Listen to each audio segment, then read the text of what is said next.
Hello, and thank you for tuning in to our presentation. Our study looks at psychological barriers to environmentally friendly eating patterns. And working with me on this study are Renée, Jordan Jessamy, and Lauren Cornell. We are all from the State University of New York and the College of Environmental Science and Forestry. And I'm going to hand over the word now to Lauren, who is going to introduce you to our study. Thank you, Dr. Kristiansen. So as we all know, climate change is a large issue that's impacting our entire world today. And so there are many personal choices that you can make to reduce your contribution to climate change. Now we'll take a look at this diagram from Wines and Nicholas from 2017, and it breaks those contributions and those personal choices into low impact, moderate impact, and high impact. And among the high impact category, there are 6 choices that you can make. And one of those is eating a plant-based diet. Now, the highest proportion of vegans and vegetarians are around from the age group of 30 to 49 years old. The age group of 18 to 29 comes in as a close second. Now, meat consumption, particularly when it comes to red meat in the United States, typically peaks for adults between the ages of 29 and 49 years old. And while it might not be readily apparent to most, a person's choice in diet can actually have a serious environmental impact, particularly, in regards to greenhouse gas emissions. So with that being said, people's intentions or willingness to act does not always result in actions being taken, but it is one essential prerequisite to behavioral change. So Bamberg summarized that intentions to act will not form without an acknowledgement and acceptance of responsibility for someone's impact. And without that moral guilt that forms from that acceptance, a person will likely not form that desire to act. And even if that step is performed, the intent to act will only be fulfilled once the person has decided the logistics of how they can fulfill the behavior. And as I had said, even if the intention is there, the behavior may not always follow. And then as well as pro-environmental behavior can also form from non-environmental motivations such as health and finances. I'll now hand it over to Renée. So as Lauren mentioned, there is a gap between pro-environmental intention and action. We brought together 2 salient concepts in the literature to further investigate this for our study. The first concept is from Gifford with Lacroix, who developed and validated the dragons of inaction, which are key psychological barriers that may affect our response to environmental problems. And you can see some of them here listed on the slide, from numbness to optimism and bias. Secondly, we used the literature on environmental identity from Clayton. And Clayton uses this concept to discuss how we incorporate the environment into our identity, which ultimately shapes how we perceive and act in the world. And on the slide, you can see one item from the environmental identity scale, which is the statement, "I think of myself as part of nature, not separate from it." And one of our interests in this study is how environmental identity may relate to or even predict particular psychological barriers. And Lauren will now state our research questions. So for our research, we have 3 research questions. The first is, which psychological barriers do people perceive when it comes to adapting an environmental sustainable way of eating? The second is, which factors predict which psychological barriers people perceive when it comes to eating habits? And lastly, the third is there a relationship between factors such as age, environmental identity, perceived psychological barriers, and people's way of eating? I'll go ahead and hand it back to Dr. Kristiansen.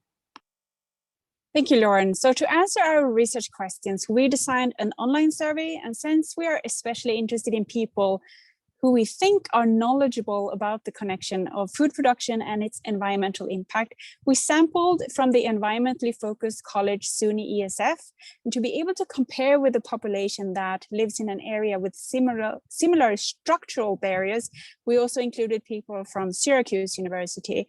Both schools are located in Syracuse in upstate New York. We measured sociodemographics such as age, gender, major field of study, and we collected detailed information about people's diet. We asked participants to indicate for which reasons they are, if they are, limiting their animal product intake, such as environmental reasons, personal health reasons, or reasons related to animal welfare. We used Clayton's environmental identity scale, and we used Lacroix et al.'s psychological barrier scale, the dragons of inaction, psychological barriers. And I'm handing over to Jordan. So our sample comprised of the students, faculty, and staff from both universities. The State University of New York College of Environmental Science and Forestry, also known as SUNY ESF for short. This school is a state research institution that focuses predominantly on the environment. All of its majors do have an environmental focus to them. This is also a small school with a student body of about 2,200 students.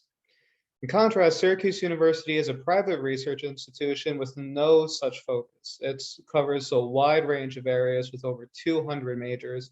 And additionally, it is a large school compared to SUNY ESF. Syracuse University has a population of about 23,000 students. And so the people who took our study, the majority of them identified as women, and most of them were also part of the SUNY ESF community, most of them being students. And because of that, many of the people who took our survey had an environmental background. Additionally, as far as food choice and diet is concerned, the majority of our participants did consume some form of animal products and or meat.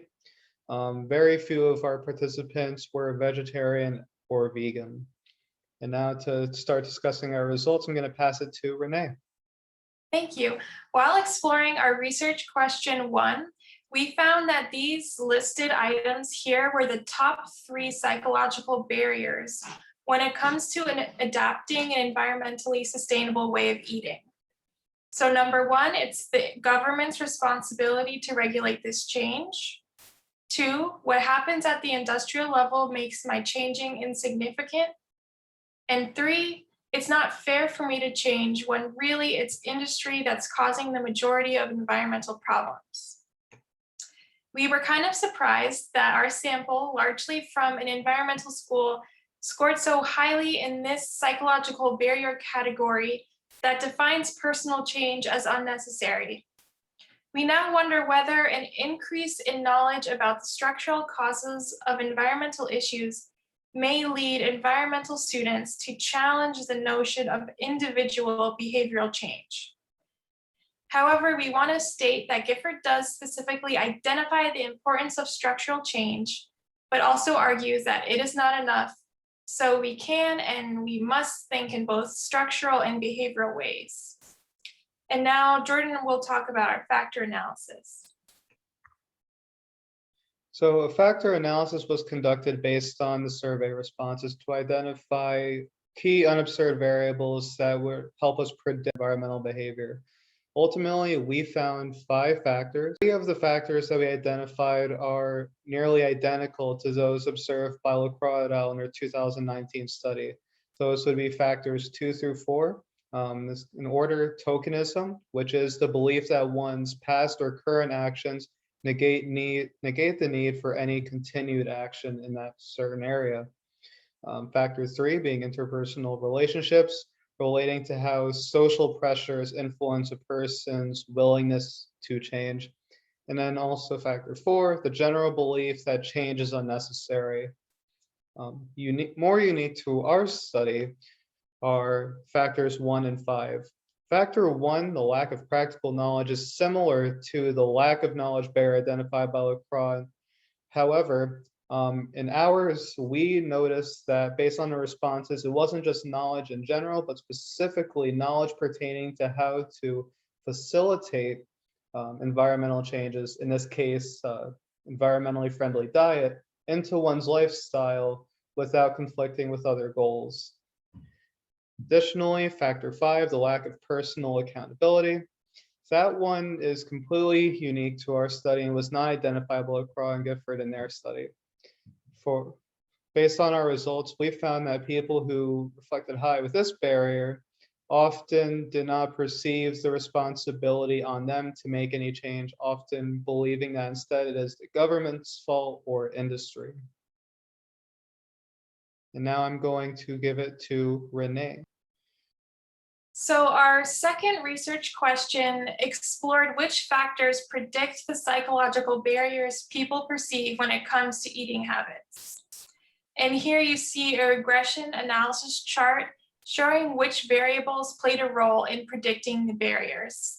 And you can pause the presentation here if you want to explore the data more thoroughly, but for now, I'll just summarize the main points, which are our bolded variables are the only significant ones that we found.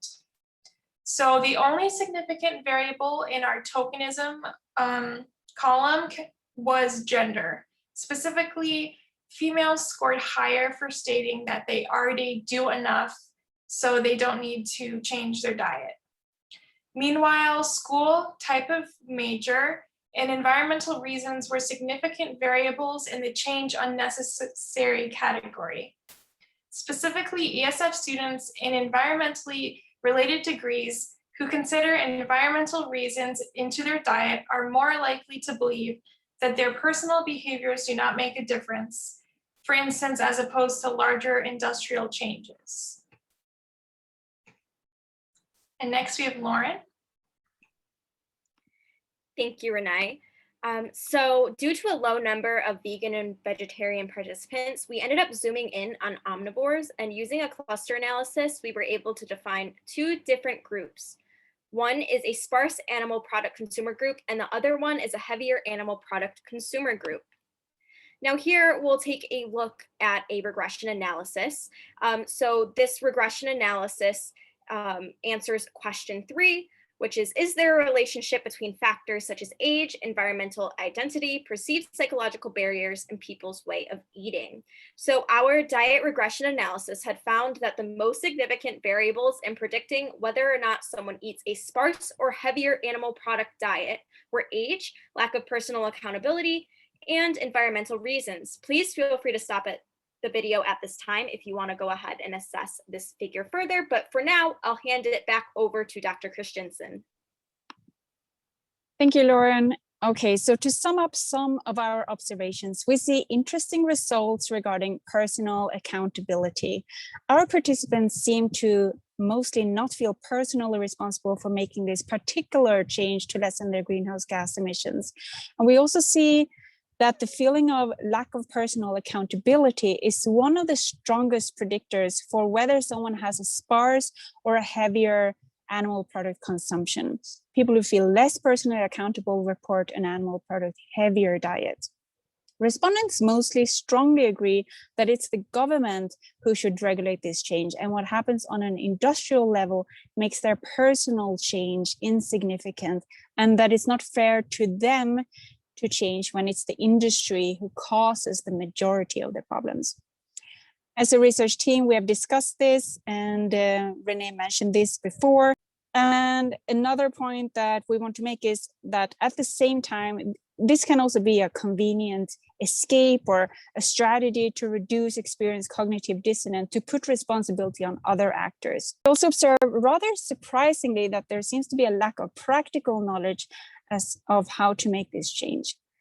With regards to environmental identity, our data shows that this seems to be an irrelevant predictor for this particular environmental sustainable behavior. However, the measure if someone reduces the animal product intake because of environmental reasons is a significant predictor. And Jordan is going to talk a little bit more about this in our conclusions. From our study, we suggest a few areas for future focus. One, we want to focus back on the practical knowledge aspect or general awareness of how people can more easily facilitate these changes into their lifestyle without compromising their other goals. Essentially, we want to know is, do we need to increase awareness of how to and the beneficial impact that dietary changes can have? Will that suffice for practical knowledge? Or is there other types of information that would also be useful for promoting these changes? Additionally, we want to focus on the variable for age.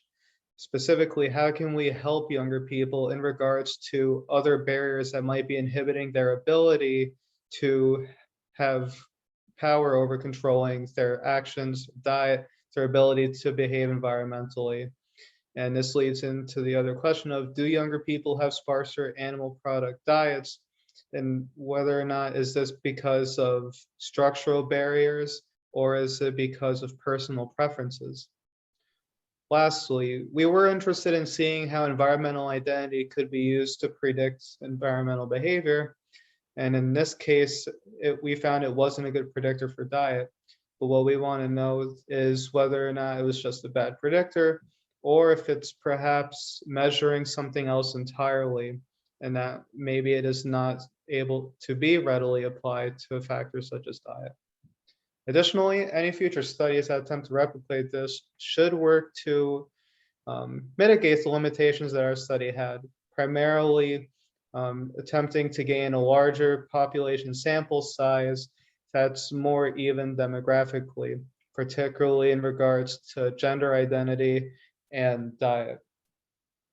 Here are the works cited in our presentation, and we would love to hear from you during the conference in the Q&A session. And also, if you want to reach out to us after the conference, please use any of these channels. Thank you very much for your attention.